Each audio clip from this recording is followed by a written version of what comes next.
One of the most controversial ideas that's been formed on the stories of the Bible is the serpent seed theory, or the two seed line theory, that appears to have stemmed from early Gnostic writings, most notably the Gospel of Philip, which was written sometime in the 3rd century.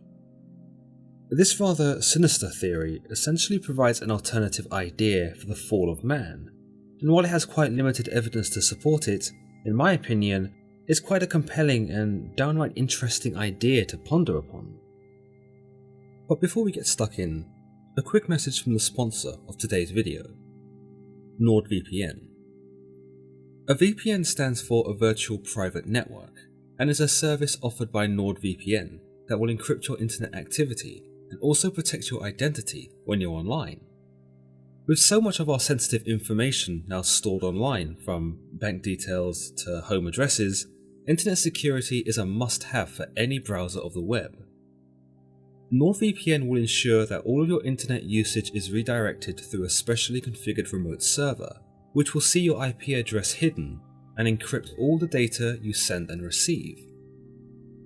This means that your data will be unreadable to any would-be hackers, so there's no need to worry about connecting to the Wi-Fi at the airport or at your local coffee shop, because with NordVPN, your passwords, banking details, credit card numbers, and other private details will all be encrypted. Even if some super cyber hacker was able to intercept this data, they wouldn't be able to make much sense of any of it. You'll also be protected against your own internet service provider, who has access to everything you do online. In fact, they may even sell this data onto advertisers, government agencies, and other third parties. With NordVPN, however, you can rest at ease knowing that your data is safe from prying eyes. As if that wasn't great enough, NordVPN can also make your IP address appear like you're somewhere else from around the world. With over 5,000 servers worldwide, NordVPN gives you the ability to manipulate your IP address to appear in a completely different country, which is great if you're in an area where content is region locked or restricted, or if you're away from home and can't access your favourite shows because of country-specific restrictions. With a simple click, you can assimilate your IP address into another country, allowing you to access the full scope of the internet as it should be. NordVPN is available through both iOS and Android platforms, and is totally affordable, with my 70% off a 3-year plan link. Just go to nordvpn.com/thelegend and use the discount code THELEGEND to receive an extra month absolutely free. Remember, without a VPN, your connection is fully open, and you may be vulnerable to strangers having access to your data. Is this really a risk you can take? Get peace of mind knowing that your data is encrypted and your IP address is hidden, and enjoy the benefit of being able to bypass country-specific content with NordVPN. Now, before we start, let me just put out a disclaimer that this isn't a theory that I necessarily subscribe to. It is merely an idea proposed by the Gnostic texts, authors of various midrashes, and various American religious leaders, most notably the evangelist William M. Branham. For the most part, the idea has been rejected by many mainstream Christian theologians and doesn't hold much weight once you pick it apart. But let's dive into it for ourselves, shall we? So the serpent seed idea, which I'm sure you've guessed from the title, is the idea that Cain is the son of the serpent in the Garden of Eden, and not of Adam as conventionally believed. Of course, this paints Eve as having been unfaithful to Adam, and that somewhere during her time in the Garden of Eden, she was seduced by the serpent, and carried his son, a boy who would become Cain. Whether Adam was aware of her infidelity or not is unknown, but some Midrash writers believed him to be ignorant of the fact, given that he goes on to raise Cain just as he raised Abel, without ever seeming to treat him any differently, nor show any indifference towards Eve thereafter. Where most Midrashes seek to justify this theory is by the difference in behaviour and attitude between Cain and Abel. You'll notice that where Abel is selfless, in that he wishes to sacrifice something important to God, Cain is far more frugal, and seeks only to sacrifice that which he doesn't need anymore. The Bible tells us, Now Abel kept flocks, and Cain worked the soil. In the course of time, Cain brought some of the fruits of the soil as an offering to the Lord, and Abel also brought an offering, fat portions, from some of the firstborn of his flock.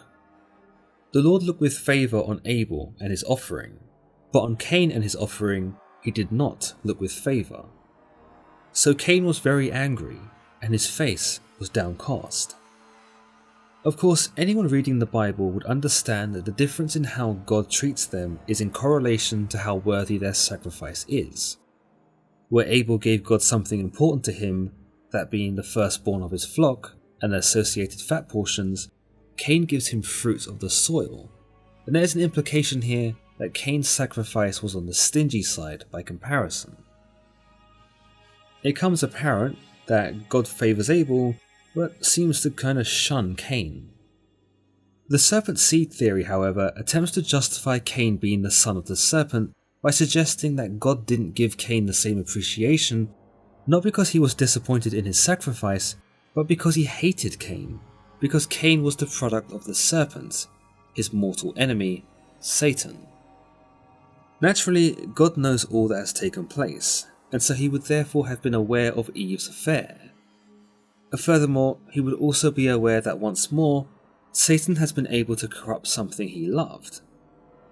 We know this is Satan's ultimate objective after all, and that everything he does is to corrupt man, because he knows this is probably one of the only ways that he is able to hurt God.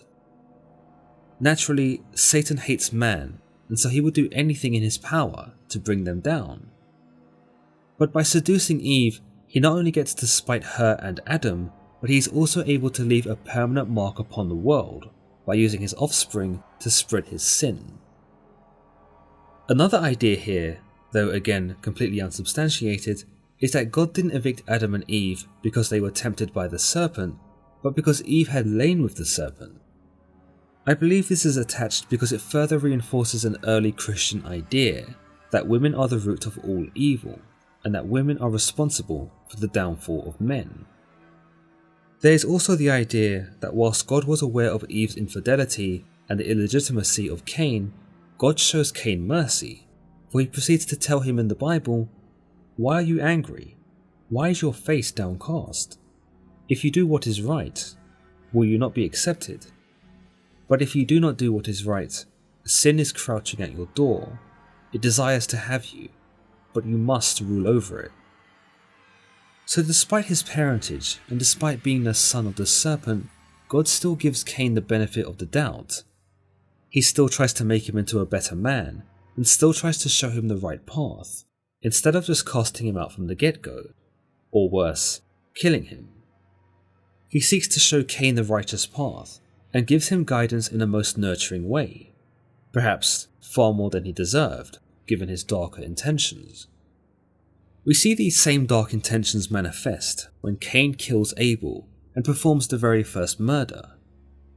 Some Midrash and early Gnostic writings attempt to pin this murder on the inherent evilness of Cain, and not because he was merely jealous of his brother. No, in this theory, Cain kills Abel because it is quite literally in his blood. He is the son of the devil, and so naturally, he would have evil in him, which makes him more inclined to violence. We then see Cain proceed to lie to God when asked where Abel is. The line, "Am I my brother's keeper?" suddenly takes on a whole new meaning, for Cain's evil streak is well and truly awakened. Cain seeks to try and deceive God, and whilst this may likely be his naivety, in that he thinks he can lie to the Lord, or maybe attempt to hide his guilty actions, it does sound like something Satan would try to do. The fact that Cain even tries to lie to God shows that he actually cannot stop sinning now that he started. Furthermore, he doesn't actually show any remorse here for killing his brother, and seems far more concerned with the punishment he endures, which is to wander the land as a restless soul. The Bible tells us in reference to this, the Lord said, "What have you done? Listen, your brother's blood cries out to me from the ground. Now you are under a curse and driven from the ground, which opened its mouth to receive your brother's blood from your hand. When you work the ground, it will no longer yield its crops for you. You will be a restless wanderer on the earth. The fact that Cain shows little regard for murdering his brother and seems far more concerned with himself is most certainly a wicked and undesirable personality trait. But is this enough to suggest that this makes him the son of Satan? Believers in this serpent seed theory would argue that the only other men in existence at the time, that being Adam and Abel, did not demonstrate this same wickedness, and so Cain couldn't have been related to them because he is worlds apart in his thinking and his behaviour. Beyond this, there isn't much to support this theory, using this argument alone. Sure, Cain is nothing like Adam and Abel, given that he's capable of murder, but we do not see Adam and Abel tested in the same way, so who knows whether they would have acted similarly had they been snubbed by God. The most notable believer of this theory was the evangelist William Branham, who took this whole thing a step further and believed that because Eve had lain with the serpent, this put every other woman born after Eve in a permanent state of sin, for they too carried the seed of the devil. To him and others who believe this theory, Eve is the representation of all women, and because the very first woman happened to be the very first woman to cheat on her spouse, all women were inclined to do the same. He also believed that there were two separate progenies in the world, those that were the righteous descendants of Adam and those who were the evil descendants of Cain. Those that were descended from Adam were of course God-fearing and sought to do good in the world. Those that were descended from Cain were of course wicked, though not because they were more inclined to murder or cheat or do any kinds of wicked things like that. No, according to Branham, they were also more inclined to study science and educate themselves beyond the constraints of religion. Indeed, it seems Branham saw education itself as a sin, because it was something of a trap used by Satan to obscure the teachings in the Bible and the Word of God.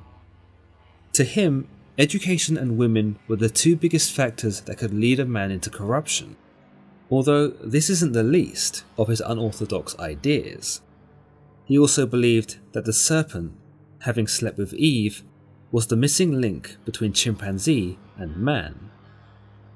Another idea by various supporters of the serpent seed theory is that the Jews were the descendants of Adam and Seth, but the Kenites, a nomadic tribe in ancient Israel, were the descendants of Cain. Beyond this, there is not much to support this theory. Various midrashes have tried to detail the event itself, whereby it's been told that the serpent lured Eve away from Adam whilst he was sleeping and had his way with her.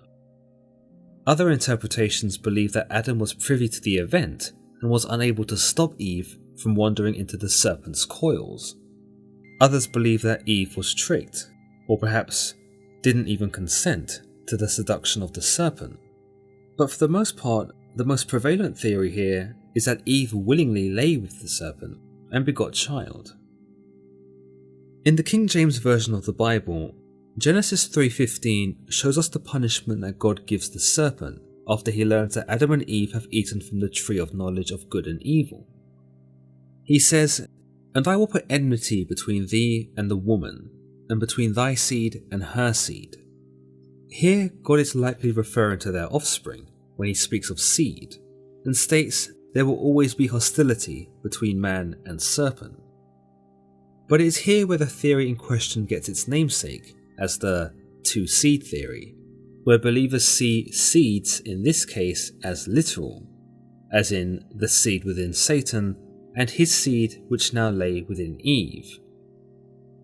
Of course, the most insidious thing about this whole theory is that half of us living in the world are literally descendants of Satan.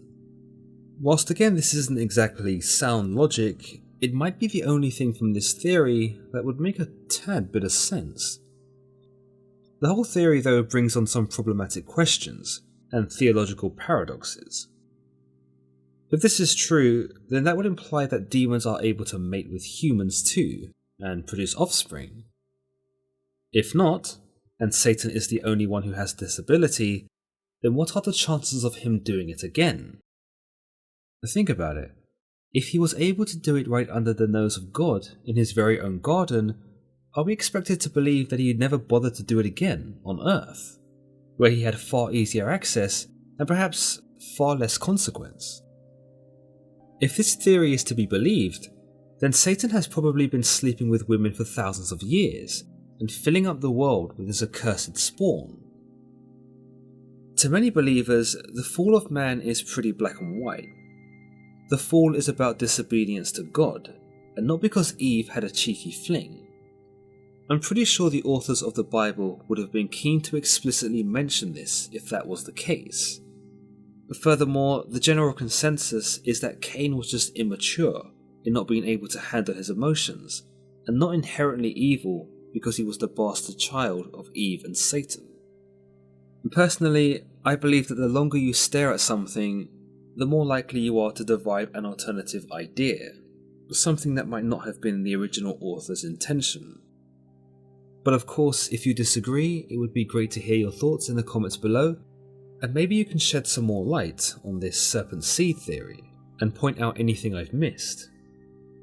As always guys, if you've enjoyed today's video, then don't forget to hit that like button, and don't forget to subscribe.